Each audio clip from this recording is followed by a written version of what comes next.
भूमिका ठरलेली नसताना संजय शिरसाट असतील, बच्चू कडू असतील यांनी ना पिक्केंची भेट घेतली. यावर उपमुख्यमंत्री एकनाथ शिंदेनी त्यांना झापलंय.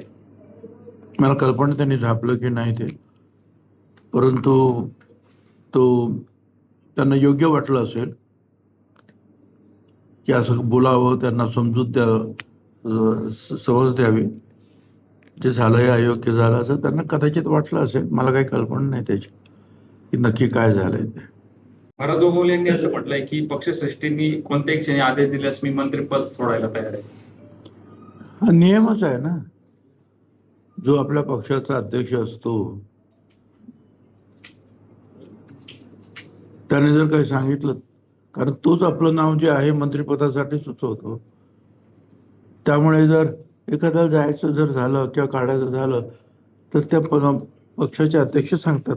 पण मला असं तूर्त असं काहीही वाटत नाही की याच्या काही घडामोडी घडतील असं मला काही वाटत नाही. नाशिकच्या खड्ड्यांचा विषय निघाला होता त्यावेळेस आपण बरीच नाराजगी व्यक्त केली आणि यावरून गिरीश महाजन आणि आपल्यामध्ये अबोला झाल्याचं सध्या पाहायला मिळतं.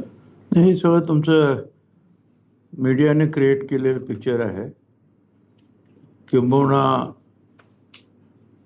वरती हार वगैरे घालायला जाताना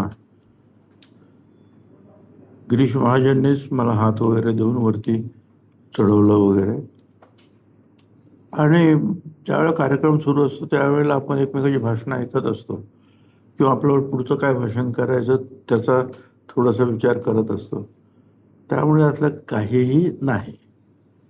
ज्या क्षणी त्यांना वाटेल दिल्ली सर्वांना हे बदल करण्याची आवश्यकता आहे तर ते पक्षाचे प्रमुख बसलेले आहेत दिल्लीमध्ये BJPच्या, त्यांचा तो विचार असेल. तर आज त्याच्यावर फक्त आपलं सूत्र किंवा असं कळवणं असं कळते, त्याला मी काय उत्तर देणार. साहेब, तुम्ही शक्यतो सूत्रांच्या प्रश्नांना उत्तर देत नाही, मात्र अमित शहा आणि सुनीताताई यांच्यामध्ये केंद्रीय मंत्रिमंडळासंदर्भात चर्चा झाली अशा सूत्रांची माहिती. आता कुठलं सूत्र आहे ते मला तुम्ही कधी सांगत नाही. त्या सूत्राला मी विचारलं असतं किंवा मला सांग म्हणा काय झालं ते. परंतु जर असं काही चर्चा झाली असेल तर मुंबईला गेल्यानंतर सुनीताताई कदाचित माझ्याशी बोलतील सुद्धा. बीड जिल्हा नियोजन समितीची बैठक सुरू होती. या बैठकीमध्ये सुनेत्राताई आणि यांच्या समोरच बजरंग सोनवणे असतील आणि धनंजय मुंडे असतील यांच्यात थोडी शाब्दिक बाचाबाची झाली. मात्र मुंडेंनी याच्यावर स्पष्टीकरण दिलं तर काही झालंच नव्हतं. असं आहे की कुठली मिटिंग असते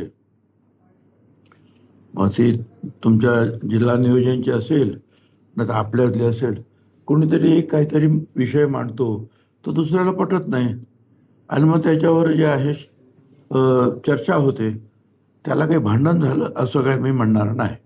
मध्ये असं छापून आलंय की मोदींनी फडणवीस यांना केंद्रात जबाबदारी घेण्यास सुचवलंय, तसेच दिल्लीत फडणवीसांची गरज आहे आणि महाराष्ट्रात जर मुख्यमंत्री नेमायचा असेल पुढचा तर तो फडणवीसांच्याच पसंतीचा नेमला जाईल असं लिहिलं गेलेलं आहे. तसंच मोदी शहा यांच्यामध्ये देखील सुप्त संघर्ष सुरू आहे असं सामनामध्ये लिहिलं गेलं.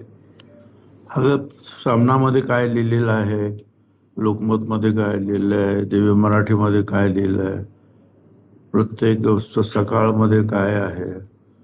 आता प्रत्येकजण आपापल्या बातम्या ज्या आहेत देत असतो.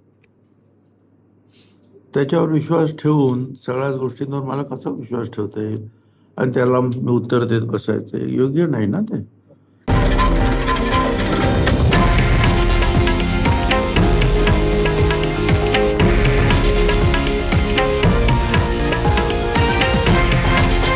हे आहे देशातील नंबर 1 न्यूज नेटवर्क आणि आपण पाहत आहात TV9 मराठी, एकमेव.